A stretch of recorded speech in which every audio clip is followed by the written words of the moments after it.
Oke. Selamat malam teman-teman yang tergabung dalam acara live Instagram ini.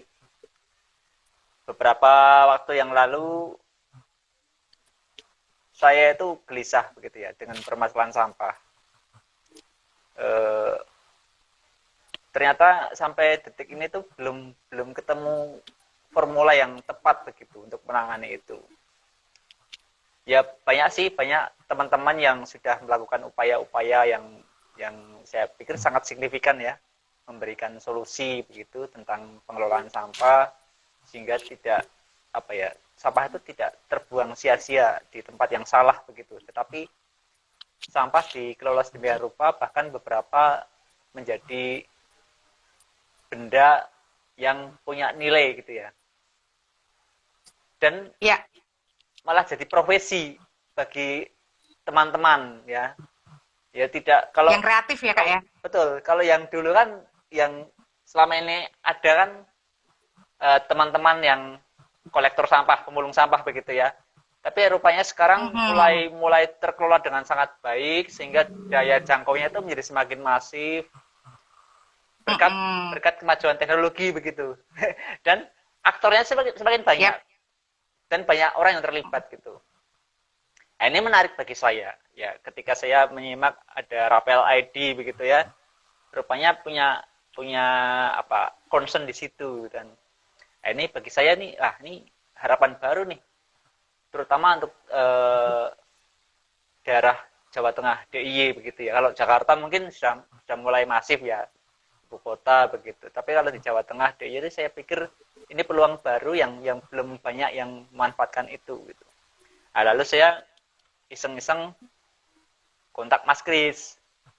Nah, ternyata ini gayung bersambut gitu kan. Jadi kita ingin ngobrol-ngobrol banyak mengenai permasalahan sampah dan solusi yang kira-kira tepat begitu ya untuk saat ini sesuai dengan kemajuan teknologi yang ada dan kita miliki saat ini. Maka terima kasih Mas Kris dan Mbak Marta dari Rapel ID yang sudah menanggapi ya, ini undangan obrolan ya. Kita mencoba membuka ruang ya, ini edukasi bersama sebenarnya. Jadi bagaimana kita mengajak teman-teman untuk ya setidaknya kita mulai aware lah dengan permasalahan sampah dan kira-kira solusi apa yang tepat begitu untuk saat ini. Baik, saya akan memperkenalkan. Di sini ada Mas Christopher Nugroho. Saya punya CV beliau begitu ya. Jadi beliau ini lahir di Jakarta pada tanggal 30 September 1973. Lalu SD-nya itu di Tegal ya. Sampai SMP dan SMA juga di kota Tegal. Ngapak-ngapak ya Mas, berarti Mas? Ya, atau Tegal, sudah lupa ngapak-ngapaknya berapa ini ya? saya Bumi Ayu Mas. Bumi Ayu. Wah, iya, tangani dewek ya. Iya. Lalu rupanya banyak hidup di ibu kota ya Mas ya? Di ibu kota. Ya. Aktif di PMKRI, kemudian sekarang aktif di Pemuda Katolik, kemudian ketua Yayasan Sadana. Ini menarik ya. Banyak organisasi yang diikuti. Nah, lalu Mbak Marta Yeni ini saya kelupaan minta CV-nya itu Mbak. Nanti silakan Mbak Yeni memperkenalkan diri ya Mbak ya. Iya.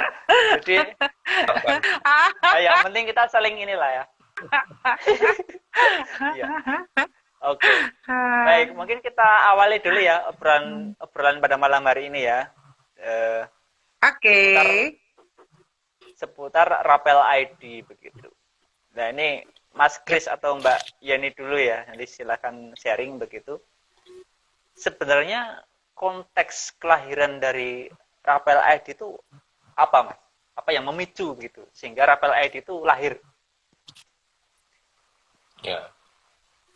Baik, nanti mungkin Mbak Marta bisa menambahi kalau soal kelahiran. Siap. Mbak Marta. Siap. Jadi, enggak juga. Sebenarnya latar belakangnya ini adalah sama, Mas. Sebuah keprihatinan bahwa sampai dengan hari ini persoalan sampah yang ada di sekitar kita itu nampaknya belum ada solusi yang komprehensif barangkali kita menyebut seperti itu, karena kita melihat apa yang kita lakukan sehari-hari juga di sekitar kita sudah barangkali sudah mulai memilah sampah di rumah kita masing-masing, paling tidak yang kering, yang anorganik, yang tidak bisa terurai, terus juga yang organik, yang itu seharusnya bisa terurai, itu sudah kita pisah, ya kan? Tapi ketika itu kita serahkan kepada petugas kebersihan yang biasanya itu berkeliling dari rumah ke rumah atau kita letakkan di satu tempat sampah begitu. Ternyata di sana dicampur lagi dan itu terus dibawa oleh truknya sampai ke TPA, tempat pemprosesan akhir. TPA ini sebenarnya juga singkatannya tempat pemprosesan akhir, bukan tempat pembuangan akhir. Tapi sekarang nasibnya menjadi tempat pembuangan akhir. Nah, itu terjadi setiap hari di seluruh tempat di Indonesia, di seluruh wilayah. Akhirnya ya lama-kelamaan TPA-nya penuh karena jumlah penduduk kita terus bertambah.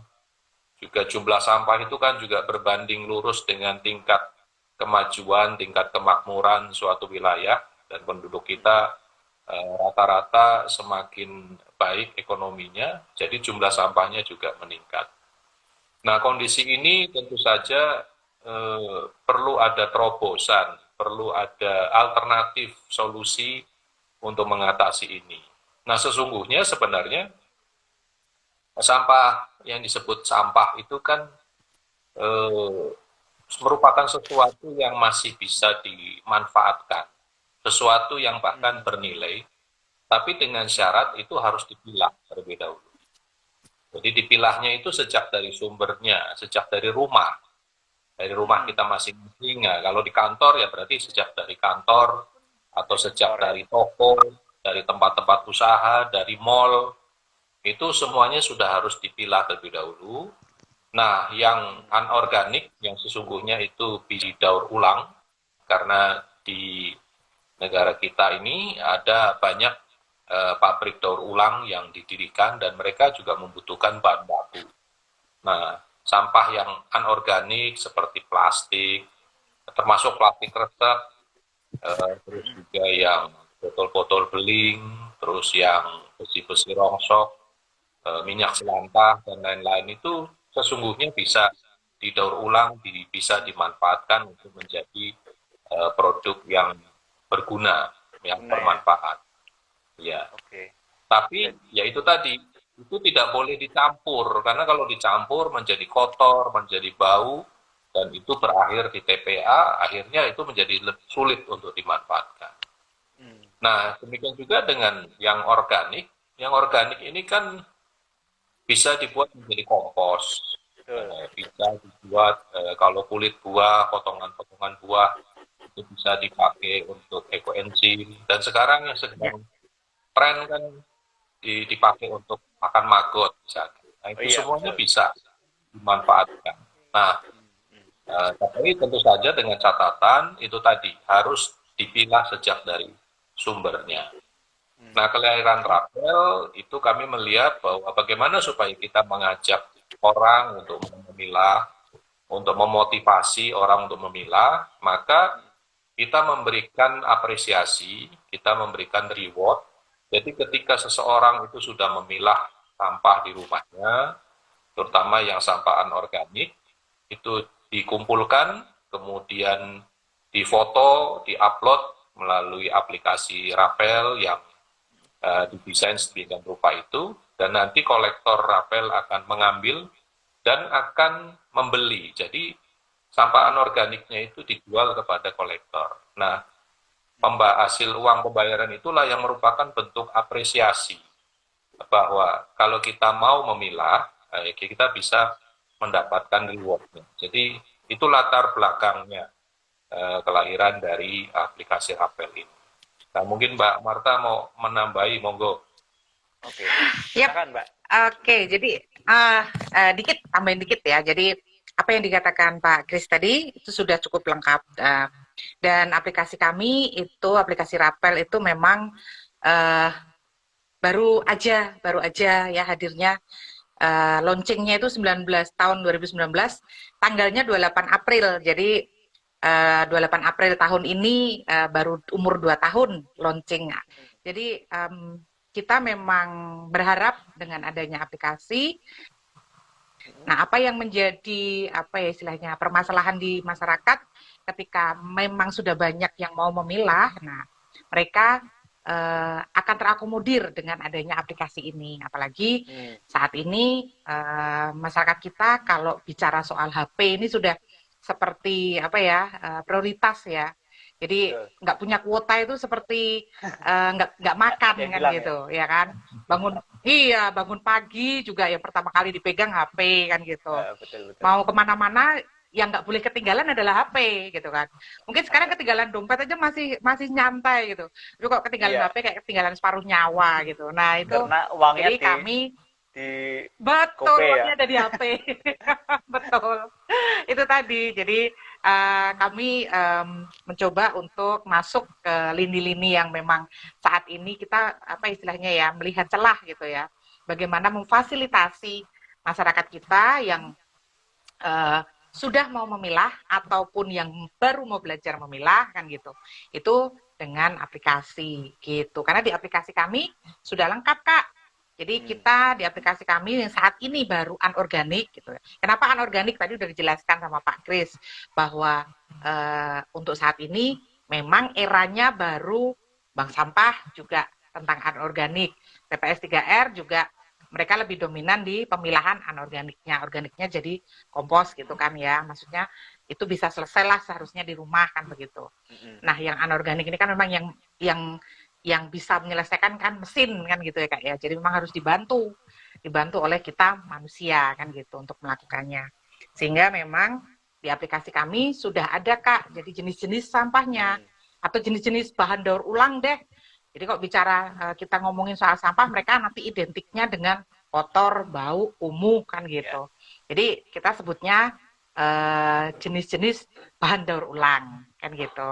Meskipun itu sisa kegiatan manusia, tapi itu adalah bahan daur ulang gitu. Ada di dalam aplikasi, ada semua jenis-jenisnya, sehingga itu bisa membantu yang belum biasa memilah menjadi bisa memilah gitu Kak.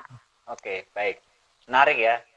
Jadi ini apa ya, permasalahan sampah itu mesti diselesaikan mulai dari rumah atau dari kantor atau dari tempat si produsen sampahnya itu sendiri gitu ya, sehingga nantinya sudah terpilah-pilah dengan baik.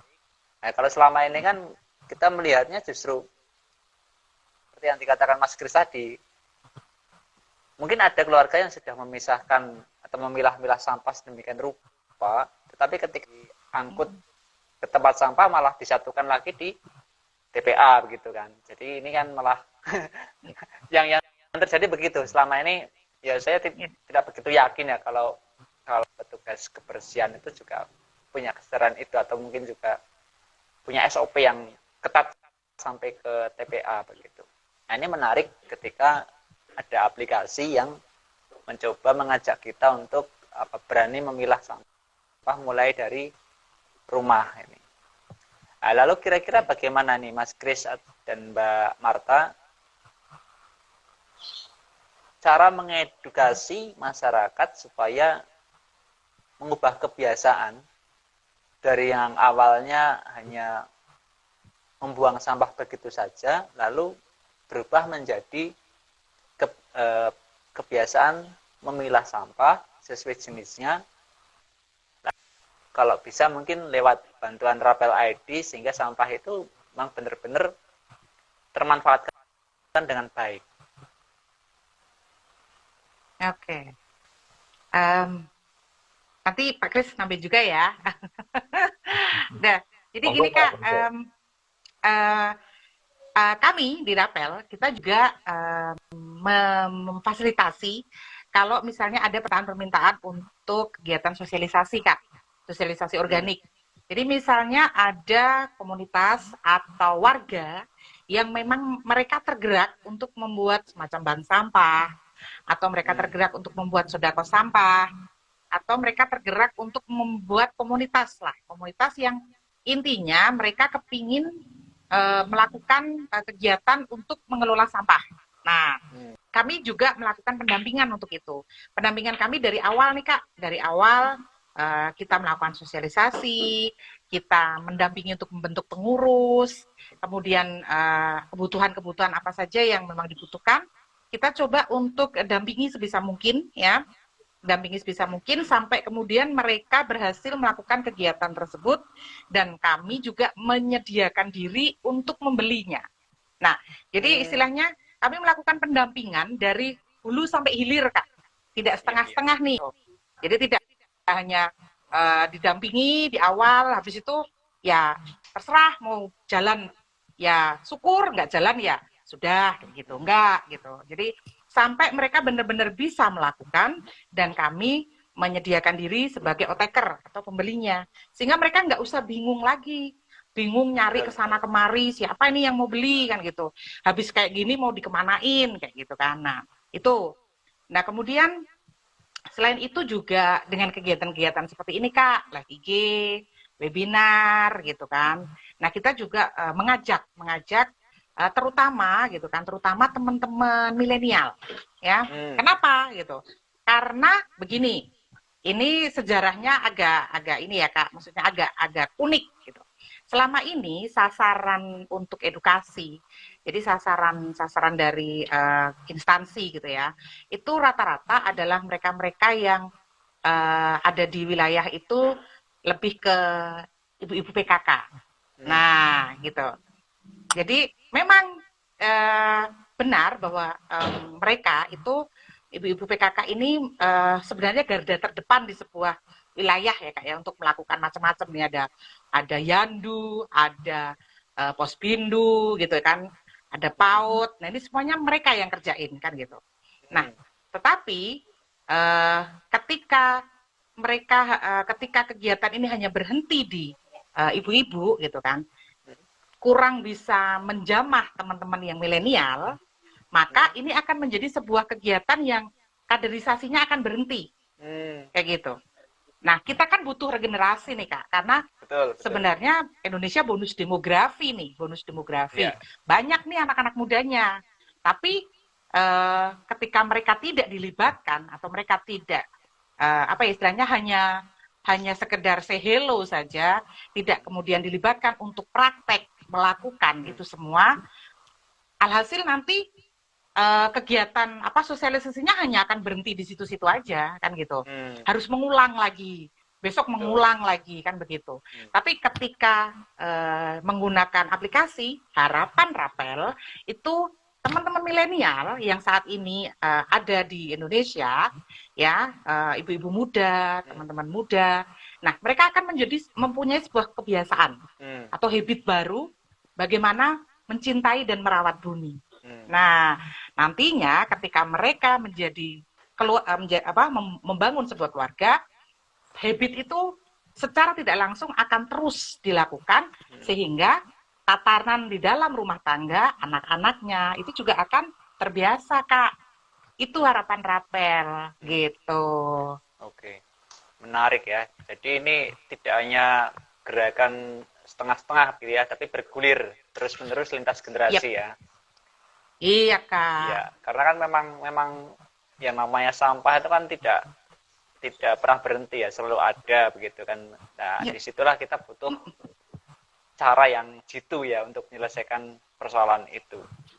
Dan memang tadi menarik ya ketika komunitas-komunitas ya yang digerakkan, diajak untuk mengelola sampah ini.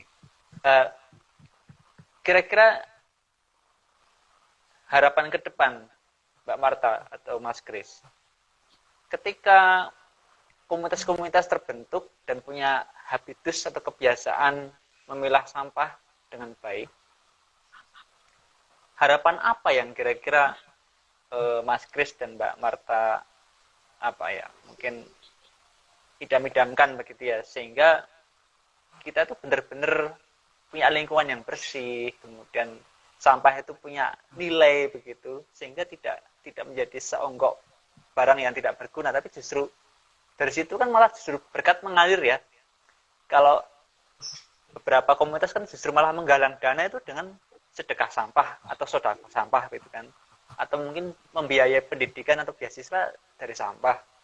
Nah, ini harapan apa sebenarnya yang ingin dicapai begitu dari Rapel ID ini bersama komunitas masyarakat tentunya. Betul. Silakan Pak Kris.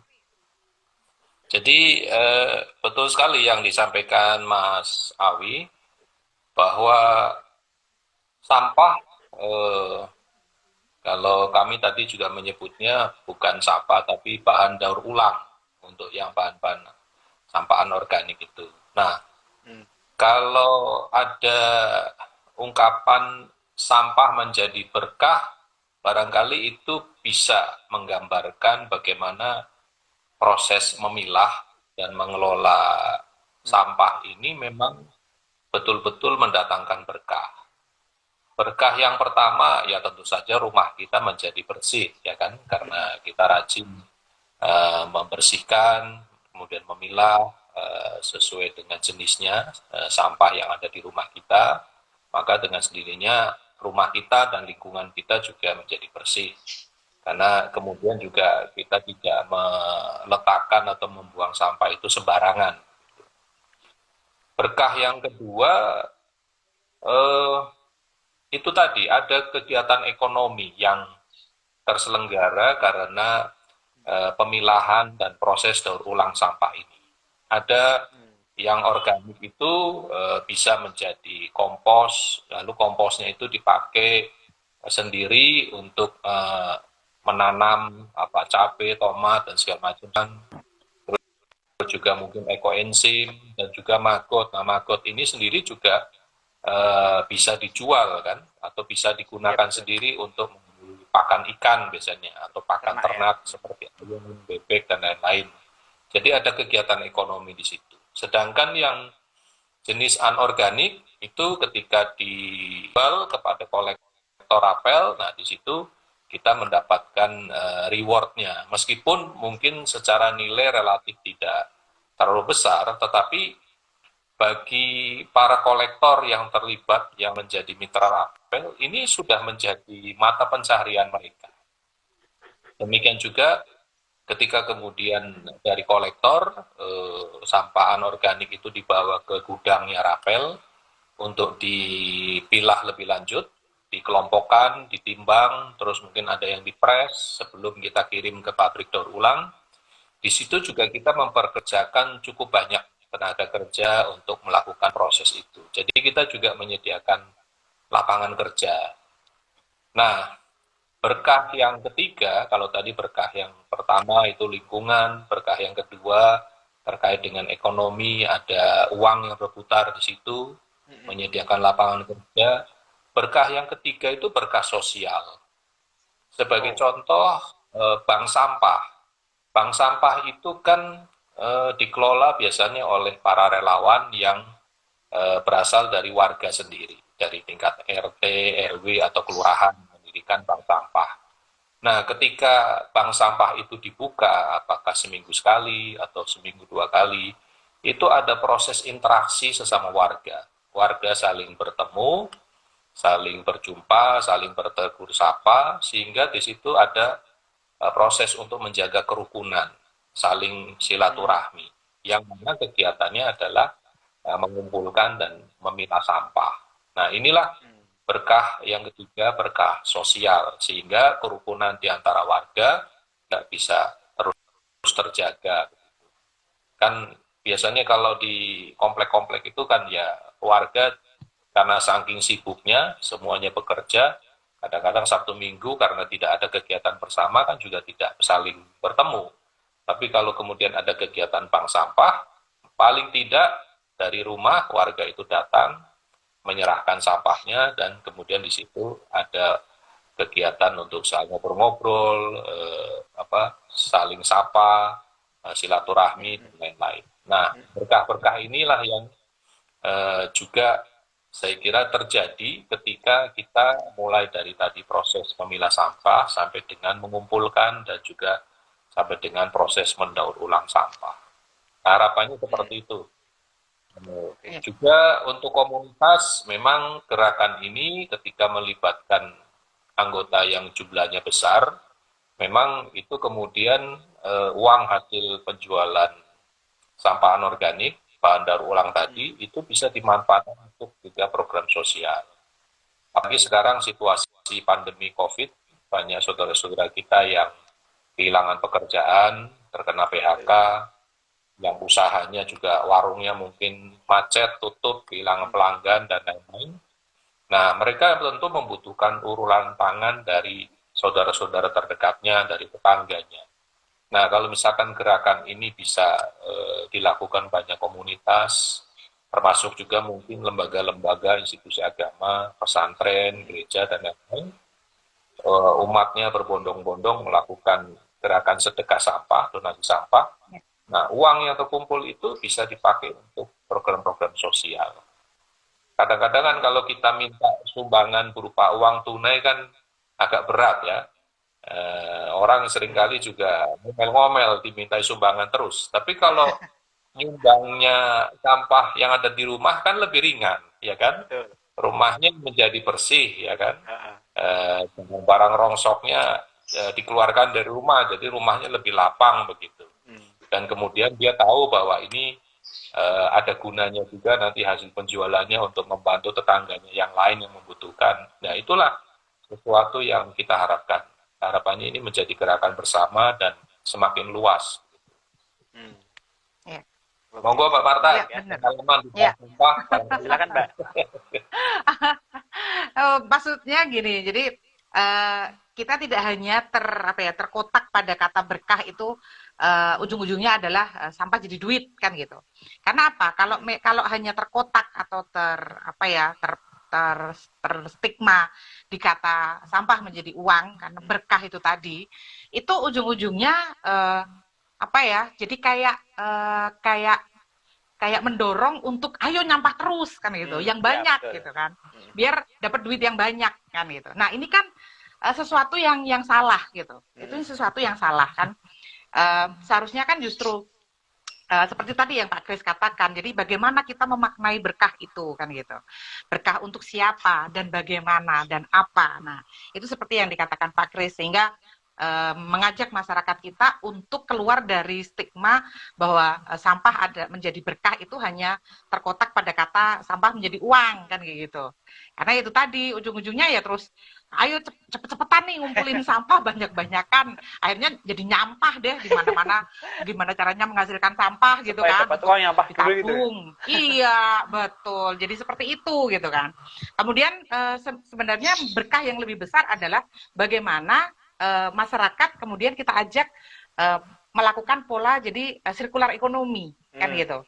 Jadi Indonesia, jadi bagaimana masyarakat Indonesia kita kemudian hidup melakukan pola sirkular ekonomi, bahwa apa yang kemudian dikonsumsi ketika itu memang harus menimbulkan sisa ya, dan itu adalah bahan daur ulang baik organik maupun anorganik, bagaimana kemudian itu secara cerdas dikelola. Nah, yang organik tadi sudah dikatakan harusnya selesai di rumah, karena sebenarnya itu alam bisa loh gitu kan, alam bisa kok itu melakukannya kan gitu, ketemu tanah aja sebenarnya selesai kan gitu. Nah, kemudian yang anorganik ini yang memang membutuhkan bantuan tangan kita, bantuan mesin, nah, kita kembalikan dengan cerdas ya melalui rapel contohnya kan gitu. Karena rapel adalah mitra dari perusahaan-perusahaan daur ulang kan gitu. Nanti setelah itu raw material akan ke pabrik industri daur ulang yang kemudian menjadi produk, lempar lagi ke pasar, konsumsi lagi oleh ya kan, dipergunakan lagi oleh masyarakat gitu ya, kita. Jadi ya? Iya benar, tidak terbuang sia-sia gitu, tidak lagi ada di tanah-tanah kosong, tidak lagi ada di sungai, tidak lagi sampai ke laut. Nah, kan miris gitu. Betul. Miris banget bahwa industri-industri daur ulang ini butuh bahan baku yang cukup besar. Harus kontinu setiap juga hari. ya. Betul, setiap hari. Tapi ya kan dilemanya, kenapa Indonesia menjadi nomor 2 penghasil sampah di lautan? Kan miris tuh, kan gitu. Betul. Nah, bagaimana Rapel mengajak gitu masyarakat kita untuk hidup dalam sirkular ekonomi itu. Jadi tidak dibuang kemana-mana, tapi cerdas. Bagaimana membuang sampah pada tempatnya saja sudah tidak cukup, ya kan? Membuang sampah pada tempatnya saja sudah tidak cukup. Kita harus menjadi konsumen yang cerdas, ya, untuk mengelola sampah-sampah kita. Itu, Kakak. Oke, menarik. Saya nggak bisa membayangkan kalau memang di antara kita atau masyarakat kita kan masih masih suka ya makan ikan ya. Makan ikan. Tapi ya, ternyata betul. ikan-ikan di lautan itu ya mungkin karena masyarakat yang tidak begitu peduli dengan sampahnya, terutama plastik begitu. Lalu ikan makan mikroplastik. Selanjutnya ikan dimasak lalu dimakan manusia. Itu kan ngeri ya. Jadi kita nggak bisa membayangkan ke depannya kalau tiap hari lautan kita ditimbun oleh plastik-plastik kita, ya akan jadi apa nanti? Biota laut, lalu manusia yang mengonsumsinya akan ya ngeri ya. Jadi kita memang harus melakukan langkah-langkah yang real untuk saat ini yang memang perlu kita lakukan, dan untungnya memang kemajuan teknologi mendukung kita ya. Kalau dulu kan kita nunggu ada tukang rongsok datang beli, dan sekarang kalau kita sudah punya banyak tinggal kontak aja kan lewat aplikasi itu, lalu ada petugas datang gitu ya Mas ya. Itu yang menarik. Ya, betul Kak. Jadi tadi Mas Kris menjelaskan juga bahwa Rapel ID itu juga pada akhirnya memang punya multi efek ya, multiplier efek ya. Jadi dari masyarakat yang mengelola sendirian di rumah, lalu terapi itu menjadi suatu gerakan bersama komunitas, ada fungsi-fungsi yang menggeliat ya. Jadi saling menyapa, saling mensupport satu dengan yang lain. Jadi gerakan komunitas, gerakan bersama. Ini kan menarik. Tidak hanya urusan duit ya, tapi urusan sosial yang saling meneguhkan antar satu dengan yang lain. Saya pikir juga melelahkan ya kalau kelola sampah sendirian ya, nggak ada yang support, itu kan juga capek sendiri ya. Tapi kalau bersama-sama satu RT umpamanya kan menarik. Bahkan bisa hasil penjualannya itu bisa untuk piknik bareng-bareng ya. Kalau saya pernah dengar di mana kan ada yang piknik bareng dengan dana penjualan sampah gitu. Ini kan menarik. Ataupun kalau kurangnya tinggal tambah dikit lah biayanya kan. Itu kan sudah menolong banget. Lingkungan bersih, warga guyup, rukun, lalu ya bahagia bersama. Nah ini Mas Kris dan Mbak Marta, ini di Rapel ID itu kan tadi ada kolektor ya kalau nggak salah ya, kolektor. Itu kira-kira itu kan juga peluang pekerjaan ya, pekerjaan baru gitu ya untuk teman-teman yang menjadi penjemput sampahnya itu loh. Itu untuk bergabung di situ itu seperti apa syaratnya begitu? Oke, jadi kebetulan aku dari awal di lapangan Kak, bagaimana kita mencoba untuk menggandeng gitu kan. Mereka-mereka memang yang sudah habitnya itu ada di situ. Jadi kayak prosok-prosok keliling kayak gitu ya. Dan bagaimana memudahkan pekerjaan mereka supaya nggak muter-muter tanpa hasil gitu, tanpa arah kan. Nah, itu coba kita dekati, kemudian kita ajak gitu, kita jelaskan gitu. Kita fasilitasi dengan seragam gitu ya.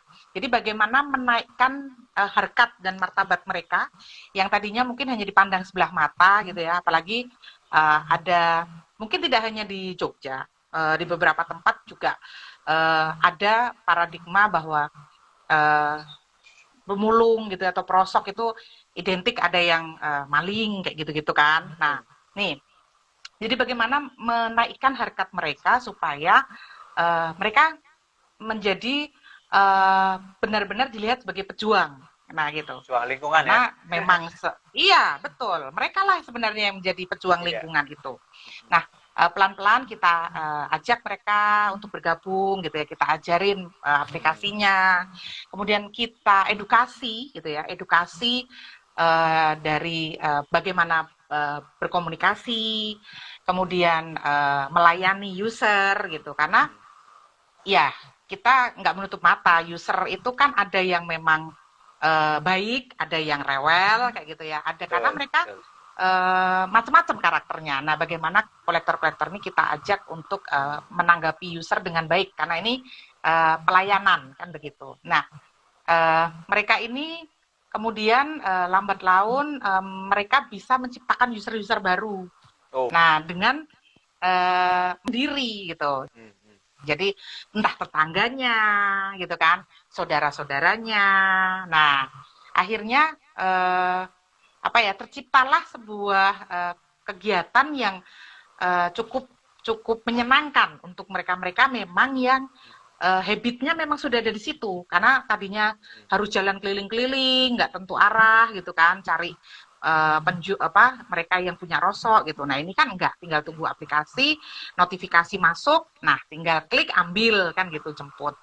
Nah, yang kedua, peluang kerja juga pada saat awal pandemi waktu itu banyak yang kena PHK ya, dirumahkan. Nah, kolektor rapel ini kan tidak terikat jam kerja ya Kak sistemnya, karena mereka tinggal menunggu saja notifikasi yang masuk di HP mereka sehingga mereka bisa klik booking untuk ambil kan gitu. Nah, ini banyak kemudian di luar yang sudah biasa jadi perosok ya, mereka yang kemudian punya panggilan untuk mencintai bumi gitu dengan mau menjadi penjemput sampah. Nah, ini juga banyak. Harusnya kita punya beberapa kolektor yang mereka itu adalah guru. Bayangkan Kak. Ya, profesinya adalah guru. Ada beberapa kolektor kami yang profesinya adalah guru. Karena bagi mereka kegiatan ini juga bersifat edukasi. Nah, kemudian ada juga yang mestinya multi profesi Kak. Jadi ada yang jadi driver ya ojek online sekaligus jadi kolektornya rapel kayak gitu. Nah, cara mendaftarnya sebenarnya cukup gampang ya Kak, cukup gampang. Jadi kita di IG gitu kan, di IG itu ada link untuk mendaftar jadi kolektor gitu kan, ataupun bisa menghubungi nomor-nomor yang sudah tercantum ya, nomor-nomor admin gitu. Nah, itu nanti akan dibuka kalau misalnya di kota-kota yang memang kita sudah buka layanannya, kita juga melihat Kak, jadi kita nggak PHP gitu ya, kita lihat ketika memang di situ ada layanan rapel sudah kita buka dan memang wilayah tersebut belum ada kolektor aktif ya, kolektor aktif yang menghandle di wilayah tersebut, maka mereka akan kita ajari, kita pandu untuk kemudian bisa bergabung menjadi kolektor. Tapi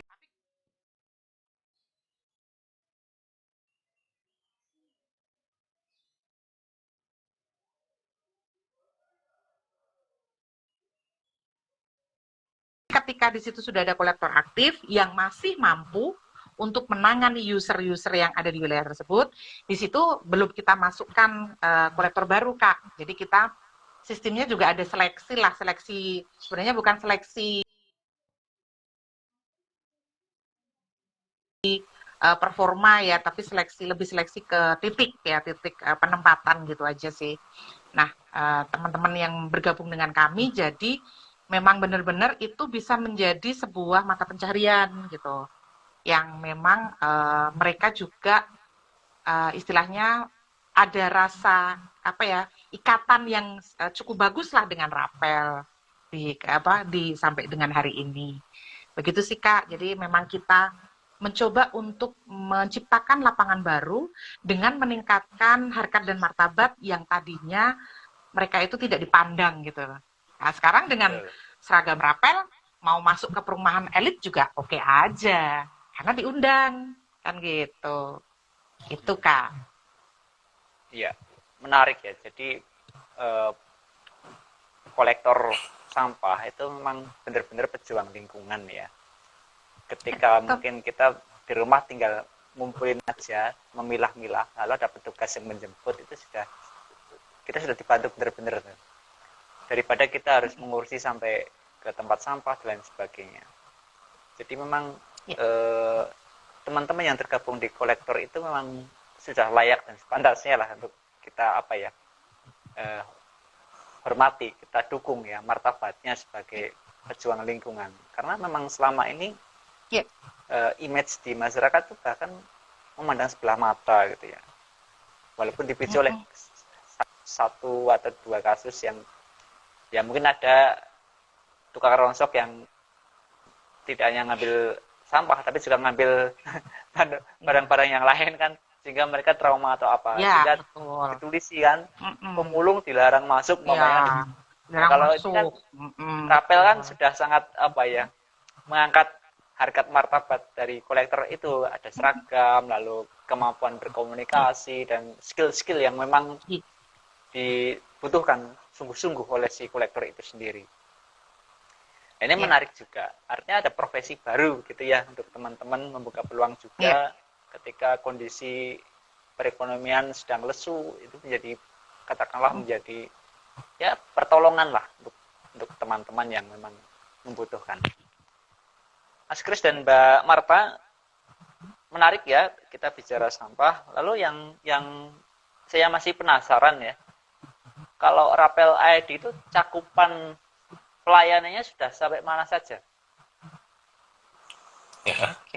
Berapa provinsi atau mungkin kota-kota mana saja yang sudah tercover dengan pelayanan dari Rapel ID ini?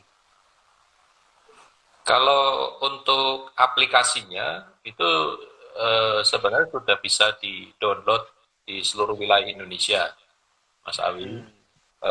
Tetapi untuk supaya aplikasi Rapel ini bisa digunakan secara lengkap, artinya itu tadi ketika seorang warga yang sudah memilah kemudian memposting kan harus ada kolektornya. Lalu kolektornya itu juga akan membawa sampah anorganik itu ke gudangnya Rapel. Jadi kita membutuhkan kolektor, kita harus mencari mitra kolektor, lalu kemudian membuka gudang di satu wilayah yang lokasinya relatif tidak terlalu jauh, karena kalau terlalu jauh juga kasihan kolektornya, nanti untungnya habis untuk beli bensin kan begitu. Terus juga untuk infrastruktur yang ada di dalam gudang itu, mungkin ada mesin pres, timbangan, alat-alat potong dan sebagainya. Lalu juga ada kendaraan yang harus kita siapkan, dan juga sumber daya manusianya, persiapan untuk magang, training dan lain-lain.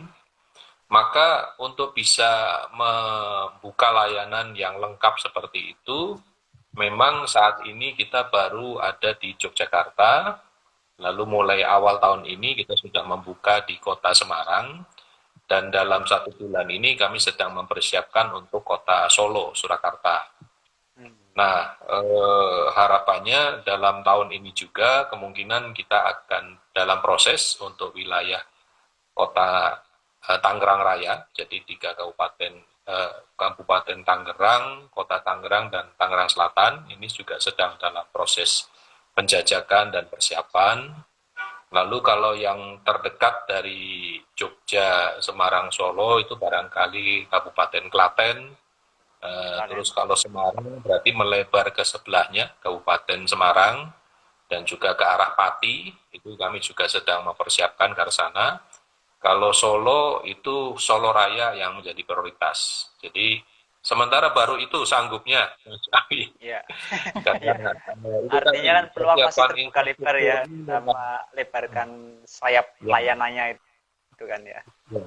Iya. Nah, sebenarnya inginnya cepat meluas sampai ke hampir setiap hari itu ada saja yang menghubungi dan bertanya, mereka sedikit protes atau komplain karena sudah tahu ada aplikasi Rapel, terus kemudian mereka download, lalu mereka tidak bisa pakai.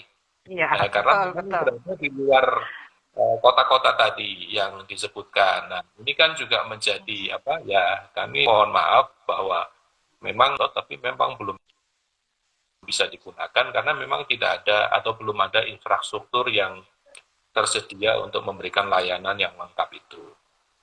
Nah, kami juga membuka kesempatan sesungguhnya selain kami membuka sendiri dengan kemampuan dari perusahaan, karena Rapel ini kan juga dikelola secara perusahaan, tapi kami juga terbuka terhadap calon-calon mitra.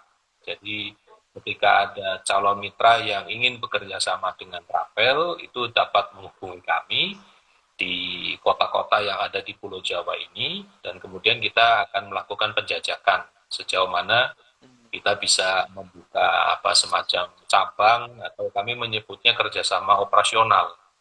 Jadi misalkan di satu kota yang memang belum ada layanan Rapel, tapi di situ ada potensi pengguna Rapel yang cukup banyak, dan juga memang potensi sampah anorganiknya juga sangat besar, belum terkelola dengan baik, maka kami siap untuk bisa bekerja sama masuk dan membuka layanan di wilayah itu, dan bermitra dengan mitra lokal yang ada di sana. Nah, mitra lokal ini bisa seperti badan usaha milik desa, barangkali BUMDes. Kami ada beberapa BUMDes yang menghubungi kami, ingin bekerja sama juga.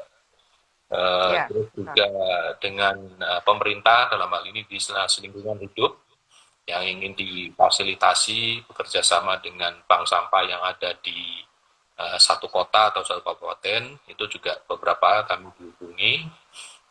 Dan kami sedang melakukan penjajakan untuk kemungkinan membuka di wilayah-wilayah tersebut. Jadi kami juga mengharapkan adanya kerjasama dari mitra-mitra lokal yang memang bisa itu tadi bekerja sama dengan Rapel, mempersiapkan infrastruktur yang memang dibutuhkan supaya Rapel bisa beroperasi secara lengkap di daerah tersebut. Oke. Ya.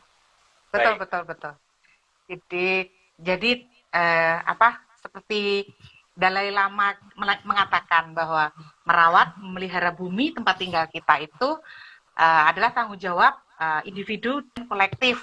Jadi Rapel tidak bisa bekerja sendiri. Kalau misalnya ada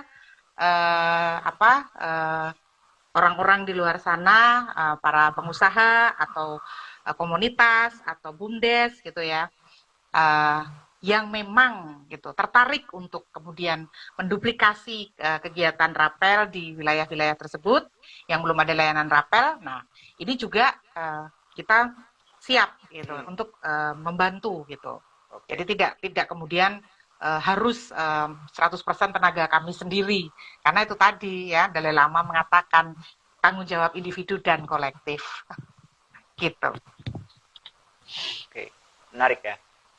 Jadi memang peluang masih terbuka lebar ya di beberapa tempat yang masih belum ada pelayanan untuk pengelolaan sampah.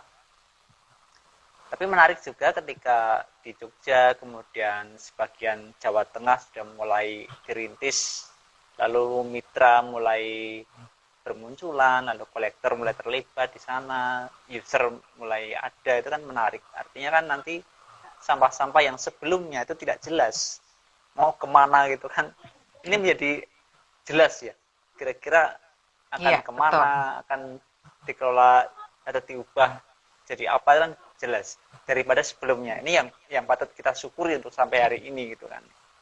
Sehingga harapan kedepannya memang ya kita berharap sih bahwa akhirnya memang semua sampah itu idealnya memang terkelola dengan baik.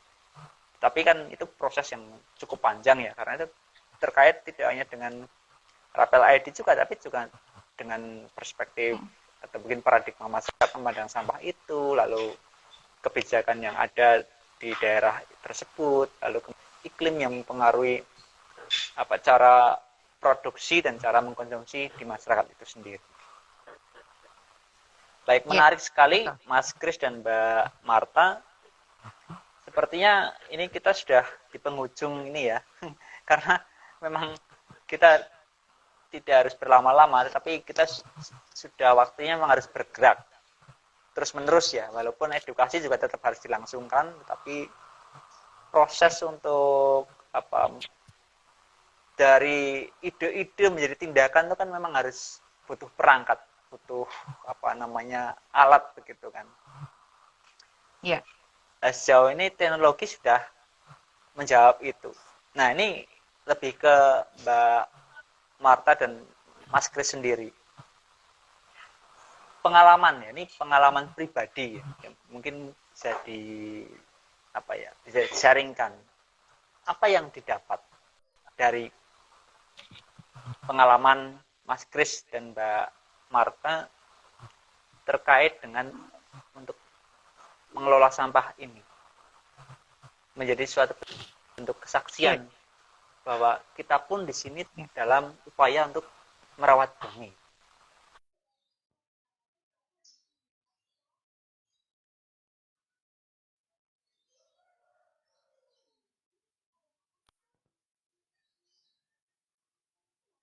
Kebetulan aku dari tahun 2009 gitu kan, itu sudah kalau di kota Jogja itu istilahnya ada fasilitator di setiap kelurahan gitu ya, yang memang menjadi perpanjangan tangan dari Dinas Lingkungan Hidup untuk membangun kesadaran gitu kan, ataupun menyampaikan hal-hal yang memang itu harus disampaikan kepada masyarakat gitu. Nah, misalnya terkait tentang pengelolaan sampah itu sendiri. Nah, jadi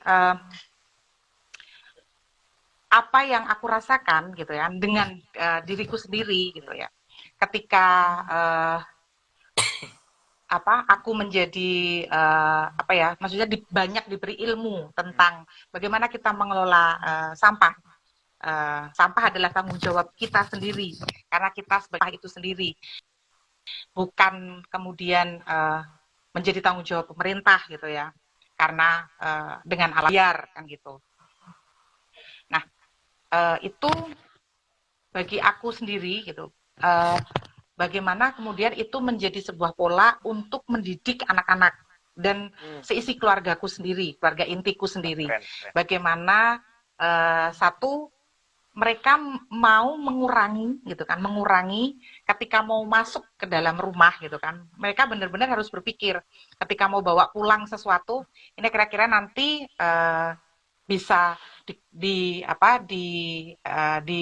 ini nggak bisa dikelola nggak, atau bisa nggak ini nggak menghasilkan sampah kayak gitu. Kemudian ketika di rumah juga kita terbiasa ya, kalau misalnya makan tuh ya dihabisin, ngambil seperlunya, masak seperlunya kayak gitu. Dan itu memang istilahnya kayak sesuatu yang kemudian menjadi sebuah kebiasaan. Di rumah juga ada 2 tempat sampah. Satu sampah basah, satu sampah yang anorganik.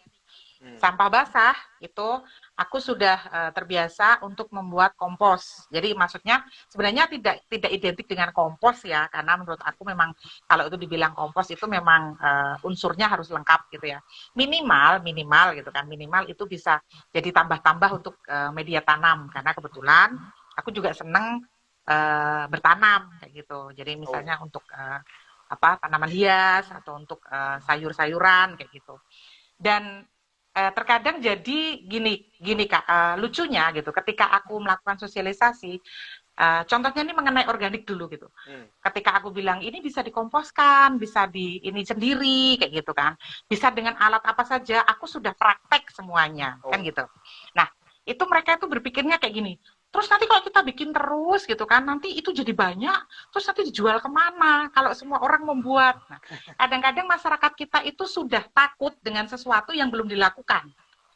Nah, kalau kita sudah melakukan, kita ngomong, itu tuh jadi sesuatu yang memang ya itu kita sudah lakukan. Aku kadang ketawa sendiri. Jadi kayak gini.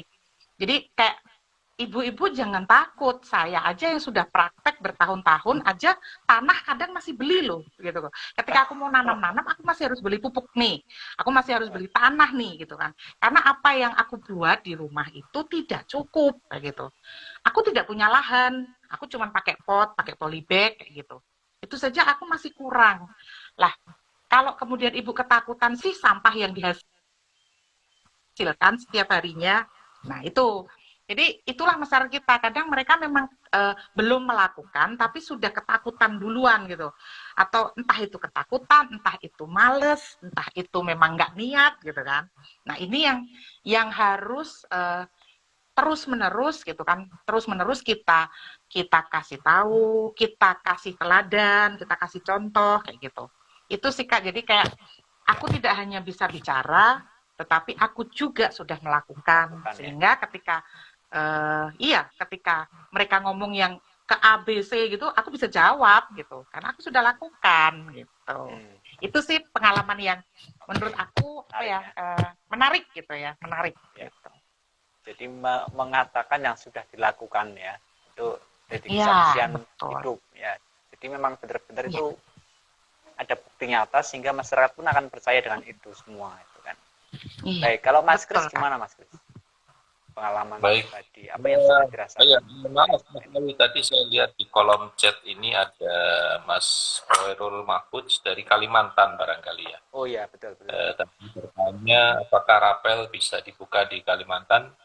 Pada prinsipnya kami ingin membuka layanan rapel itu di seluruh wilayah Indonesia, dari Aceh sampai Papua bahkan.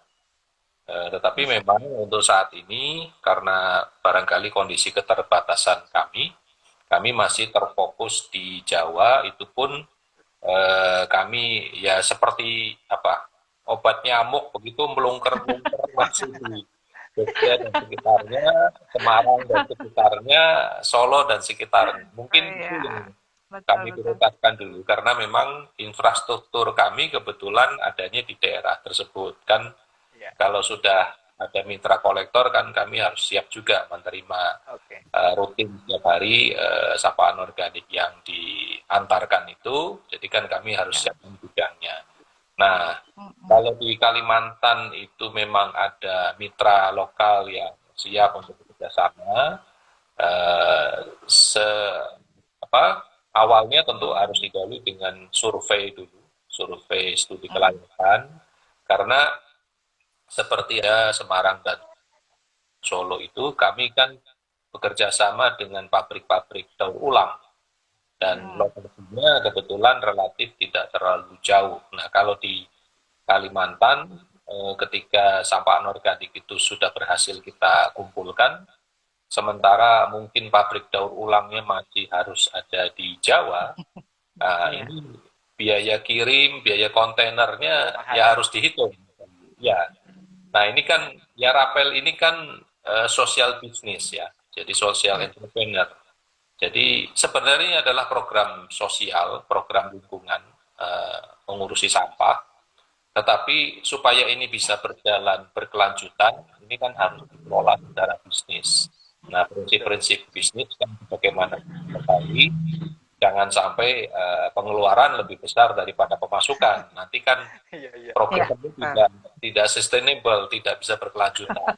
Kita ingin memastikan bahwa program ini bisa berkelanjutan sehingga ada proses bisnis yang terus-menerus berjalan dari waktu ke waktu. Nah inilah intinya. Tapi kami memang sangat tertarik di luar Jawa, misalkan banyak kota-kota yang berkembang pesat. Dan kalau kita mengikuti dari pemberitaan-pemberitaan, memang persoalan sampah di kota-kota tersebut juga belum bisa ditangani dengan baik. Bahkan mungkin kondisinya lebih terbatas daripada kondisi di Jawa ini. Nah, memang ini kehadiran sistem seperti rapel memang sangat dibutuhkan di sana. Hanya memang kami harus memperhitungkan dengan matang ketika akan membuka layanan di sana. Nah, terkait dengan pengalaman Mas Awi, ya ini gara-gara rapel, akhirnya saya harus sering berkeliling ke banyak daerah. Terus terang ini sesuatu yang sangat menggembirakan, karena tadinya saya berpikir kalau saya datang ke satu daerah, saya mesti ketemu siapa ya? Tapi ternyata di luar dugaan, Mas Adi, di setiap daerah itu banyak tokoh-tokoh, banyak komunitas, lembaga, institusi maupun perorangan yang concernnya sama. Jadi kepeduliannya terhadap permasalahan sampah itu sama, frekuensinya nyambung. Jadi gara-gara urusan sampah ini kita banyak bertemu dengan relasi-relasi baru, berkenalan dengan tokoh-tokoh lokal, juga dengan organisasi-organisasi, dengan pesantren, dengan tokoh-tokoh kiai setempat, dengan Basnas, dengan kepala dinas dan dinas lingkungan hidup di kabupaten-kabupaten, ya, di kota. Nah, itu semua punya frekuensi yang sama, bahwa mereka juga sangat peduli terhadap permasalahan sampah. Dan ketika kita bertemu, itu langsung nyambung, langsung akrab begitu. Dan kita langsung mencoba menggagas apa ini program bersama yang bisa dilaksanakan, kerja barengnya apa. Nah, terkait dengan kerja bareng ini memang Rapel itu sangat terbuka. Jadi seperti Mbak Marta ini sangat aktif melakukan penyuluhan-penyuluhan. Jadi ketika misalkan di satu kota kabupaten ada bank sampah yang ingin dibentuk, maka kami siap untuk memberikan penyuluhan maupun pelatihannya. Juga sekolah-sekolah, pesantren, termasuk juga gereja, itu juga mereka ingin belajar tentang pemilahan sampah. Nah, kami hadir di sana. Kami memberikan materi tentang pemilahan sampah. Nah, harapannya itu tadi, dari langkah-langkah awal seperti ini, cita-cita kita bersama bahwa persoalan sampah ini dapat kita atasi bersama, itu bisa terwujud. Gitu. Nah, bagi saya pribadi, pengalaman ini sangat luar biasa, sangat berharga. Karena ternyata dari yang tadinya saya tidak tahu, tidak mengenal kondisi suatu wilayah, suatu kota, ternyata saya datang ke sana, bertemu dengan tokoh-tokoh tersebut, bertemu dengan organisasi-organisasi yang memiliki kepedulian sama. Jadi ini bukan kerja sendirian lagi, Mas Awi, tapi kita tugas kita adalah menemukan komunitas, kelompok-kelompok, dan juga tokoh-tokoh di setiap lokal yang memiliki kepedulian sama, dan kemudian kita bisa bekerja sama, kerja bareng. Iya, betul. Jadi berkah itu juga ya Pak ya, Pak Kris Ya, ya. nambah relasi, nambah sedulur. Iya, gitu. itu kan berkah ya. Itu ya Pak ya. Nah, itu tadi Pak, jadi berkah itu. Baik, menarik ya, dari sampah akhirnya menjadi gerakan yang tidak hanya melulu sampah, tapi juga bertemu dengan banyak pihak, banyak aktor gitu ya, yang punya ketertarikan yang sama, kerinduan yang sama mengenai bumi yang terawat dengan baik. Dan akhirnya memang juga ini menjadi kesejahteraan bagi mereka-mereka yang mau tergabung di Rapel ID, baik sebagai user maupun sebagai mitra kolektor begitu ya. Baik, menarik Pak Kris dan Mbak Marta, terima kasih sudah sharing banyak mengenai sampah, lalu bagaimana kita mesti mengelolanya supaya benar-benar menjadi berkat bagi kita semuanya. Jadi mari kita kelola sampah supaya menjadi berkah bersama dengan Rapel ID.